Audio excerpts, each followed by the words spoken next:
Well, our reporter Neria Hlakatso has been following that story and joins us now in studio. Neria, of course, the man who at that press briefing with the Minister of Police was described as an interesting, a man of interest, in fact, were the words that were used, is now this Reiger Collins. He's appeared in court today. Give us a sense of what then were some of the key issues that were discussed in court. I mean, quite concerning, of course, is that this man was on bail for other two serious offenses, 2 cases of murder and 2 cases of attempted murder. Good afternoon. Good afternoon to you, and thank you so much for having me. Indeed, Reiger Collins did appear in the Boksburg Magistrates Court this afternoon, earlier today, and it is for those charges. He's facing a slew of charges, really, Onati, in connection to this incident itself. We have 4 counts of murder.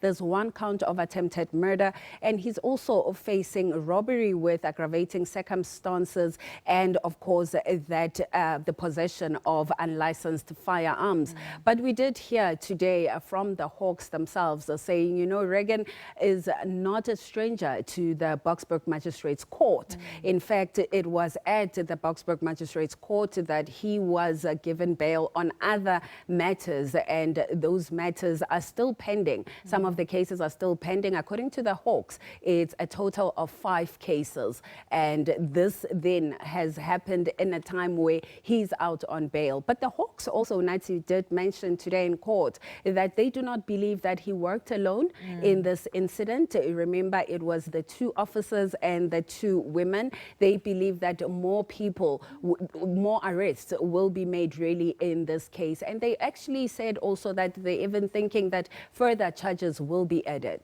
So at the time before his arrest, in fact, when they were still questioning him, we obviously knew that the R5 rifles that were confiscated belonged to the officers who were killed. Give us a sense then in terms of what else are they investigating in as far as those rifles are concerned. And also, Neria, you mentioned something here in terms of other people might possibly have been involved. Is he the same man that was identified as some form of gang leader in the area? Yes. So according to the Hawks right now, they are saying that he's a well-known gang leader in Reiger Park. And that's why they were even saying even his previous cases include murder, among other issues. People in Reiger Park essentially do know him. Remember those firearms that belonged to the police officers were stolen during that shooting incident, but were later recovered at an informal settlement in Germiston. So around the investigations right now, the Hawks are very clear that this is not the end of the investigations. And we know that now on the 25th of August, he wants to apply for bail. So the Hawks had indicated during our interview with them that investigations are still continuing, and further charges, of course, will be put to the court when necessary or if necessary. But I think also, Nat, it's important to reflect on this issue on its own when you look at Collins and the history that he has. It goes back to what the residents of Reiger Park really were saying at the weekend, that they do not trust the justice system. Sometimes these alleged criminals do get arrested, but ultimately are released. And I guess Reiger Collins is a case in point for what these residents have been saying all along. But we wanted also later on, we want to ask the NPA, of course, to find out, the circumstances relating to this release. Yeah, and you're right. I mean, Reiger Park is not the only community where residents have been bemoaning this very issue. But speaking about residents, I mean, I was looking at those visuals. He is 23 years old, a young man to have been identified as essentially a gang leader in the area.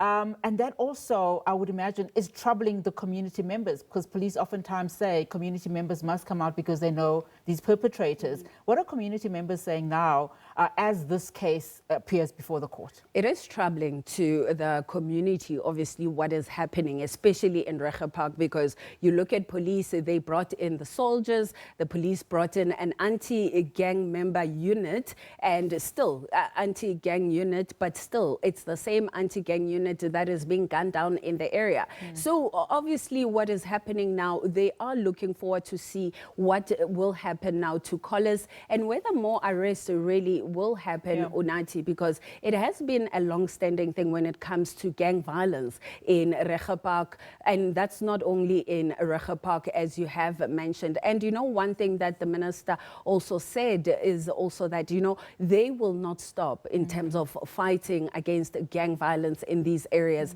They will continue putting in the effort, and the police, and also further urging the communities to come out really, you know. And Premier Panyaza Lesufi at the weekend saying that even with the tip-offs that they received, some of them were from communities to ensure that these guns are found and to see the case where it is right now. So I guess the members of Reiger Park could be feeling a sense of relief. Most of them really were not in court today. We didn't see most of them, but one can only imagine the relief that they are feeling, because they have been saying they're afraid to speak out because some of these gang leaders work with police. And just very quickly, so he's appearing back on the 25th, remanded in custody? Yes, he is remanded in custody, expected to apply for bail on the 25th. All right, let's see how that pans out. Neria, thank you so much. Neria Hlakatso there, following that particular case.